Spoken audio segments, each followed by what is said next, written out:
Best of r/malicious compliance episode 100. Subscribe for edit videos daily. Several years ago I worked at an organization where I managed several projects. For most of these projects, I had a team to help meet deadlines. My time was split up between these projects in percentages that dictated how much time I could work on each. On one of these projects, I was alone and was allotted 20% of my work week to work on it, 8 hours. I liked this project and my contract head from the contracting organization, so I often worked much more than the 8 hours. Pretty often it was around 20-30 hours extra a week for this project. Yes, I asked for help. Yes, I asked for more time on the project. Both requests were denied as we didn't have the people for it or the money. No, I was never paid overtime.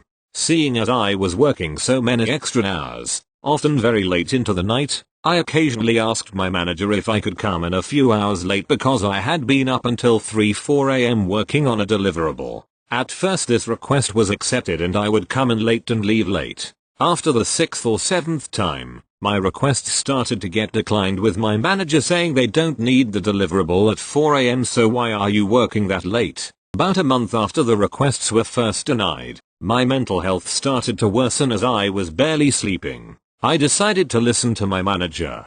I stopped working extra and stopped working until the early morning on all projects. I carefully marked down the times that I spent on each project on an Excel sheet and made sure to never go over my allotted hours. I came in at 8 AM and left at 4 PM. I didn't answer my phone or work remotely after 4 PM. I worked 8 hours a week on my individual project and as expected, the next deliverable was missed. Then the following one was missed and a meeting was held between the contract head at the contracting org, my boss and my boss's boss. Needless to say, the contract head was pissed about how much time I was allotted onto the project. This was discussed internally without my say because my bosses know exactly how much time I need for the project/s, and requested for me to have more time on the project. My boss raised my hours to 16 a week and continued to decline my request to have somebody else work on it with me. I put in my 2 weeks at the end of that week. Fallout. I trained a buddy on the project during those 2 weeks. There was no way that he could learn all of the small details that I had learned over the past couple of years in the time I had left there. I apologized to him and he understood and told me not to worry. A month after I had left, the contract was cancelled as my buddy and my boss tried to meet the deadlines, but were not able to. I now work at a much better company where I've only worked extra if my manager requests it. TL. Doctor, I worked extra hours to meet deadlines until my manager told me to only work my allotted hours. I complied and the project failed. Thank you. Next. I work in a nursing home on the 311 shift as a certified nursing assistant, CNA. What happens a lot is the CNAs will go to get food around 7:30 or 8 o'clock after they've put majority of the residents to bed. Some of the residents figured out when we normally eat lunch and come out to passively beg for our food or try to give us money to go get them some. Legally we can't touch their money, especially if we have pizza. Don't even mention the word pizza in a nursing home unless you want a mob of people around you. A few residents complained about the CNAs teasing them with food they can't have by eating in front of them. The facility made it a rule that we could not eat where the residents can see us. The problem is, the break room is a side room attached to the dining room. Sometimes when we're in the break room eating, we could look up and see residents staring at us through the glass door. That means we can't even eat in the break room.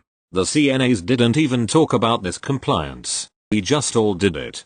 The facility put in a rule that we absolutely had to take our lunch break about a week before this happened because CNAs would put that they didn't have lunch at the time clock, which led to them paying overtime. Even if there was one CNA on the hall, that CNA still had to take a lunch break according to their rules. When I was the only CNA on a hall, I would pick up my lunch and eat while still answering call lights because I was the only CNA to answer them, but since I couldn't eat where the residents saw me, I stayed out of the building for lunch break. Because we stayed gone the entire time, they started getting complaints that call lights were being ignored. The nurses were doing their own malicious compliance because the director of nursing, Don, was jumping down their throats for answering lights while they were passing out medicine. You can't lock up the car to answer a light during med pass, is what she would screech at them, so when the aides were on lunch, the nurses weren't answering the lights either. No residents were harmed during this malicious compliance.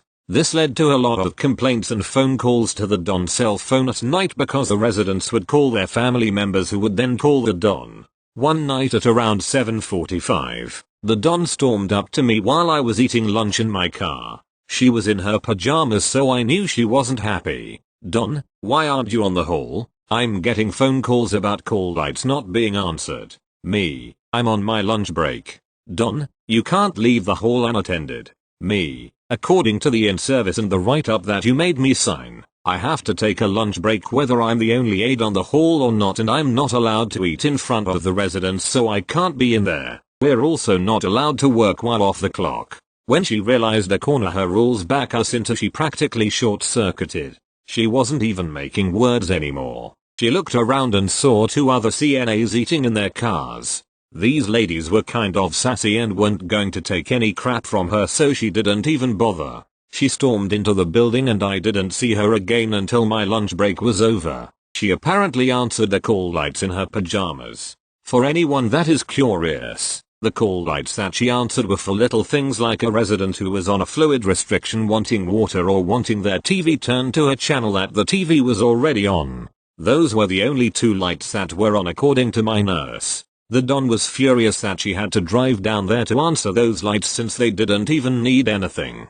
Welcome to CNA work, bitch. The next day, we had a new in-service that said we can't take our lunch in the break room, and they put a sad excuse of a blind on the glass door of the break room. They also put a sign on the break room that said staff only. This didn't stop residents from going in it though. The in-service also said that if there is only one aide on the hall, that aide cannot leave the hall unless they find another aide to watch it while they're gone. Sadly, she didn't stop bothering the nurses. I know some people would think we went too far with our compliance, but they were threatening termination for eating in front of the residents and for not taking a lunch break. I was suspended for 3 days before this compliance for not taking a lunch break, so there was nothing left to do but malicious compliance. The Don and the administrator of the facility kissed up hardcore to the residents, which is why we had stupid rules like that. Thankfully, both of them are gone. I was told by the next Don that the write-up and suspension would not be on my record, and they paid me for the 3 days I missed because there was no wrongdoing.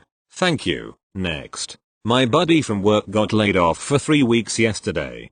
He tried to tell HR and leadership it was a really bad idea because he was also in charge of a high-volume 3PL, third-party logistics, facility. Well, they did it anyway and gave him the choice of filing for unemployment or using vacation time. He decided to use vacation time. Fast forward to today.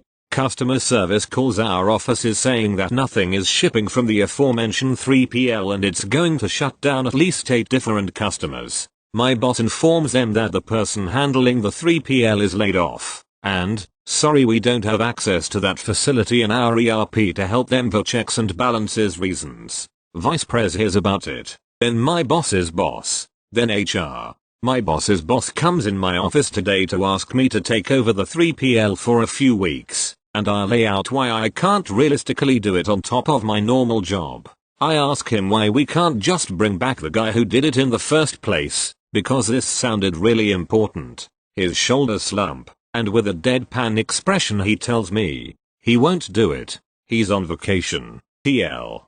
Doctor, don't lay off critical employees just to save labor. Edit. Removed some specifics. Thank you. Next. As mentioned in a previous post, I'm a trans man. I grew up in a very conservative community and attended an all-girls religious school, which you can imagine is a great combination. I wasn't able to openly admit being queer, but it was pretty obvious and hard to miss, which you can imagine made teachers very happy. In 10th grade, we were supposed to take our physical education final exam, which you cannot graduate without. According to the rules, the exam includes a run, and another part, which can be either a set of exercises, or a dance routine. Being extremely dysphoric and uncomfortable with my body, I was obviously counting on the former. And then, my school decided to cut down on resources, and announced that all students must take the dance routine option. Either that, or not graduate at all. You're all girls. It's far more appropriate. Nope, nope, nope. Nope. I tried to convince the teacher, then the management, to let me take the exercise option and not have to dance. No such luck. It's immodest for girls to do push-ups, apparently. Lovely. Since I clearly had no choice, I decided to make do. I asked if I have to perform the aforementioned dance routine. Apparently, there was no such rule. Alright, then. And this is the story about how my then girlfriend and I did a rather flamboyant performance of El Tango de Roxanne for our religious school's pay exam. Thank you. Next. Whilst I was at university, I worked in our students' hall, basically a 2-story bar that was subsidized by the government.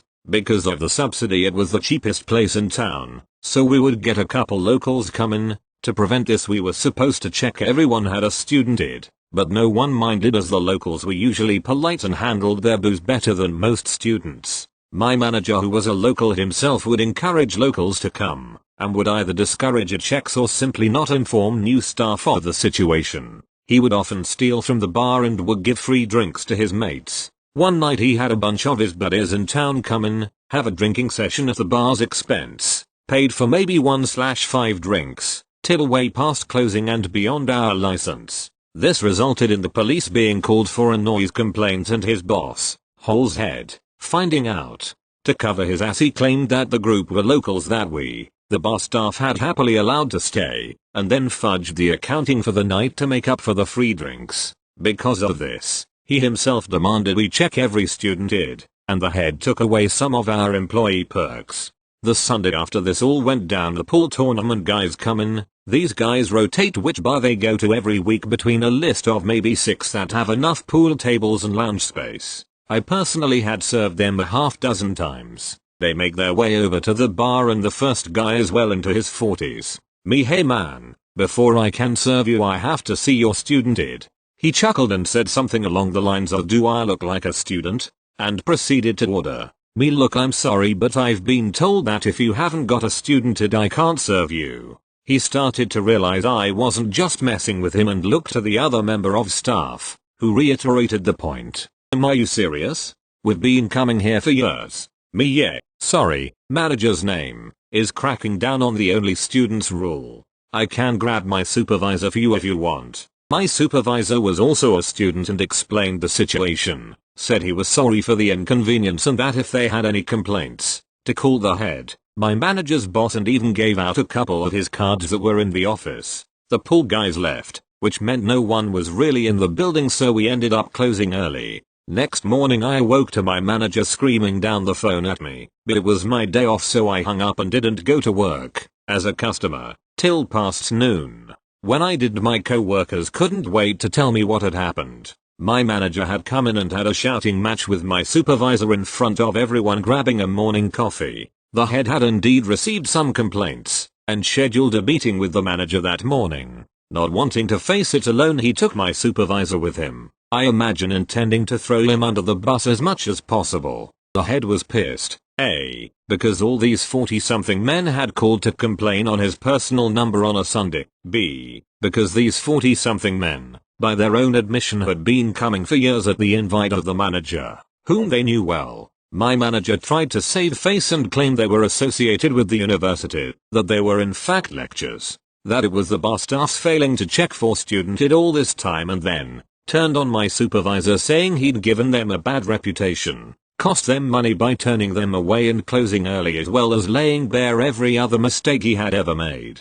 My supervisor explained that it was never explained to staff that customers had to be students, as the manager actively encouraged locals to come in, that even lectures get a form of student ID, and explained to the head about the manager's drinking with his mates and the dodgy accounting he'd do. This led to the CCTV being checked. When the head saw that it was in fact the manager and his mates, that the bar staff rarely put anything through the tills at his request, suspended him on the spot. He then said the accounts would need to be audited and that he would likely be terminated and even prosecuted.